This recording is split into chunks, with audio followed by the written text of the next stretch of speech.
You see, we've been taught you don't have to look it to be it. And in order to prosecute a reality that is coming from the realm of the immortals, you need to subscribe sufficiently to grace to receive empowerment to carry out the functions that are laden on you by the wisdom and the protocol that comes from the realm of reality. Because by strength shall no man prevail. In this business, you don't have the capacity to prosecute what God demands of you from the energy of the flesh. And because it is not fulfilled on the frequency of flesh, every one of us is given equal privilege, access, and opportunity.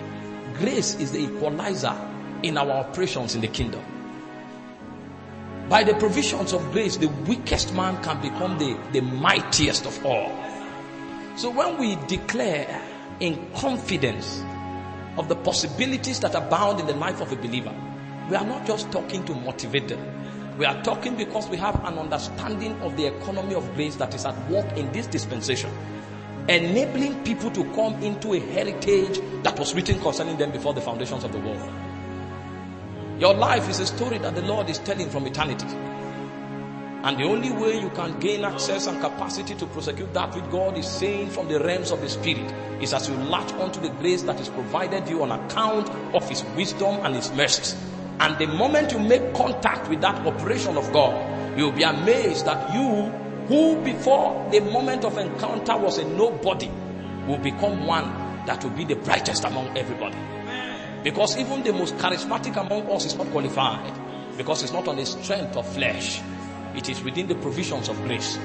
You see, Jesus, who was the Son of God, a custodian of everything that formulated the personality called the Godhead, he could not achieve anything for the kingdom except as he encountered the grace that empowered him for the workings of God.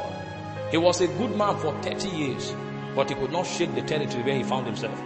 But the day he made that encounter with divinity, the day that the mandate was proclaimed from heaven, the day that he entered through the corridor of process and secured the requisite alignment for empowerment, the Bible said the carpenter that went to the mountain, he returned as a bright light. And he said that it might be fulfilled that which was written by Isaiah the prophet. In the land of Zebulun, in the land of Naphtali, by the way of the sea beyond Jordan, Galilee of the Gentile, he said the people that sat in darkness, they have seen a great light. He was a man for 30 years, a very good man, an upright man. But when grace began to work out a protocol in his life, he was no longer called a man. He was addressed as the light that brought out people from the shackles of death. It doesn't matter where you are. You may be the most disadvantaged of all men. All you need to do is to encounter the protocol of grace. By the time this wisdom of the immortals begin to find expression through you, you'll be amazed that what you call weakness will become the window through which reality begins to find expression. I've seen people who cannot talk. They are literally considered to be docile and weaklings. People who could not give expression even to their motivation. Suddenly something alights upon them. And every utterance that proceeds from their lips becomes the utterance of the monarch of Zion. It is not by power. It is not by might, it is by the Spirit. I trust the living God that by the time we are rounding up this meeting, most of you will leave here set ablaze for Jesus. The places you ran away from temptation, you will go back there conquering darkness and uninstalling principalities.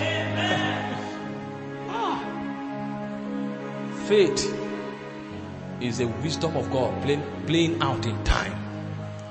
Faith is the wisdom of God. You don't know how a man who before now was a non-entity suddenly becomes a veteran because he can perceive something from another realm. You will collide with something in the course of this meeting. You will collide with something. Some of us were not willing to preach the gospel. We had our ambitions. We had our plans. We were wise in our own ways until light appeared to us. We were wise. And even when light showed up, some of us were sicklers, weaklings. But suddenly strength came from Zion. And you can stand before thousands and proclaim the counsel of God. You don't even know by what means, by what wisdom, by what technology you could do the things you do. It is the working of grace. Tonight I want to show you where your journey in God is supposed to begin from. One of the worst things that have bedeviled the church today is the force of religion. So we are choked by activities, all kinds of activities. But there is no transformation, there is no impact on ground. Because we were not showed where to begin. There is a place where every man begins his journey in God. And if you just stumble into the race, you may find yourself running in cycles and circles, and your life will not transform to meaning, to not translate to relevance. Because the things we do, they have their roots in the spirit. You see, Pastor Bernard was trying to bring us an emphasis while he was expounding on the word of the Lord. And he said something striking. The very place where you go to pray in tongues for 10 hours is the same location where they come to carry out enchantments. Meanwhile, it is impossible for light and darkness to cohabit. If what you are doing is truly light, the moment they come to the vicinity of your operation, everything they do is supposed to shut down. That you are doing all you are doing and they still have results and there is potency in what they are doing is a statement that what you are doing is not striking a chord in the realm where it matters. The worst thing that can happen to you is to master how to do spiritual activities and not make contact with essence and life. If you lose touch with Zion, you are lost. It doesn't matter what you proclaim on earth. If you lose touch with Zion, you are lost. The reason marriage is a great mystery is because our union with Christ is the only basis where we can walk in immortality. We become one with Him, and that begins from now. That's what the church is. But there are a lot of people running the rat race, doing all kinds of things. Even when they are speaking in tongues, they are out of the spirit, because they have mastered how to carry out the spiritual gimmicks. They don't know that every time we are summoned to stand before God, we are making contact with hallowed entities. Every inspiration that comes to you that you think is just a thought hitting your spirit is actually a vote of life opened by a custodian in the spirit. Every time you receive an inspiration, an entity in the realm of the spirit opened a vote and you collided with reality. You thought it's an inspiration, so you don't understand the entities that you are interacting with. You don't know the beings that you have been summoned to work with as partners. If you know the angels that are walking side by side with you, every time you utter a word from your mouth, you will do it with hallowedness. You will do it with humility, because the utterances that are coming upon your lips, they were whispered to you by angels. And some of these angels have lived for eons. They were there when the foundations of the world were sculpted. And they have worked with the people that are carrying out the assignment you came to continue. You are only part of a chain that is stretched from eternity. They whisper to the people that handed over the baton to you. You come, you think it's a function of what you want to do. You don't have understanding. If you know that the time is not long, every breath that comes upon your nostril will become an investment in eternity. Life is deeper than everything you think it is. It's not breath on your nostril. It is an investment of God upon a mortal vessel. That time you thought about going to pray, if you knew the angel that whispered to you, you will run to the place of prayer. If you knew how many people, how many generations before you that angel have whispered the same thing to, in order to sustain that heritage that has been handed over to you as a custodian in your dispensation, you will not sleep for one night. The reason somebody is saying praise the Lord in Abuja's area is because many intercessors stood their ground before you came, and you have been numbered into a long chain of an ancestry of intercessors, working in partnership with angels that keep the vote of prayer. But you think it's something you do out of pleasure. You don't understand that every time that you are motivated to pray, heaven have lifted its hand and rested upon you. The policies that are coming from heaven at that time is dependent on you to enact. So you think it's all about prayer. That is why you can go to the place of prayer and your goal is to beat 3 hours of tongues. If you knew what reality was coming from heaven, you will understand that every time you lift your voice in prayer, you are actually instituting an immortal pillar that will stand as a memorial and a testament for the life of Jesus. Your life begins to end the day you disalign with the immortals. It doesn't matter how much breath you have in your nostril. The day you disalign with the immortals, you begin to die. You don't know what life is. They motivate people to come to church. People come to church and they array programs to excite their emotions, fertilizing demonic appetites. The same appetites you fertilize in church is the same appetite that leads them astray from Jesus.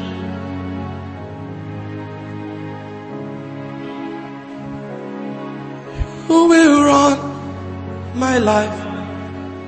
Spirit of the living God.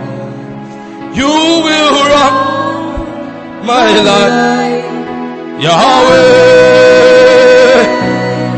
you will run my life. Spirit of the living God, you will run my life. Yahweh, come and run my life. Spirit of the living God, come and run my life. Yahweh. Men come for prayer meetings, and because the hall is not full, they are discouraged. You think it's about number. It's partnership. It's partnership. It's fusion with heaven. It's not number.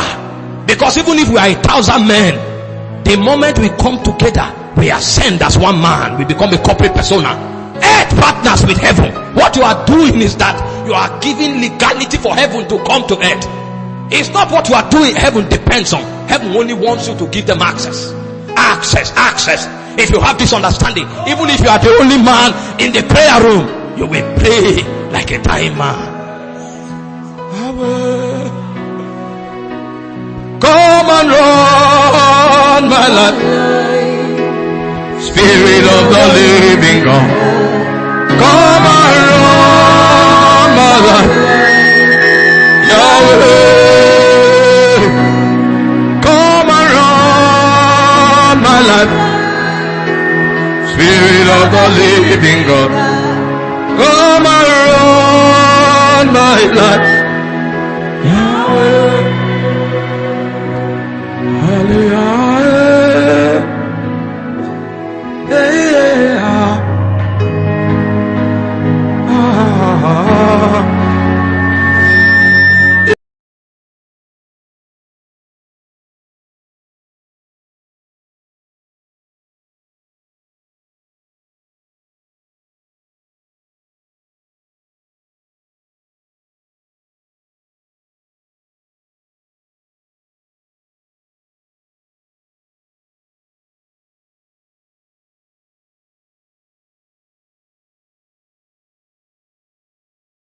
God bless you so much. We believe you've been mightily blessed.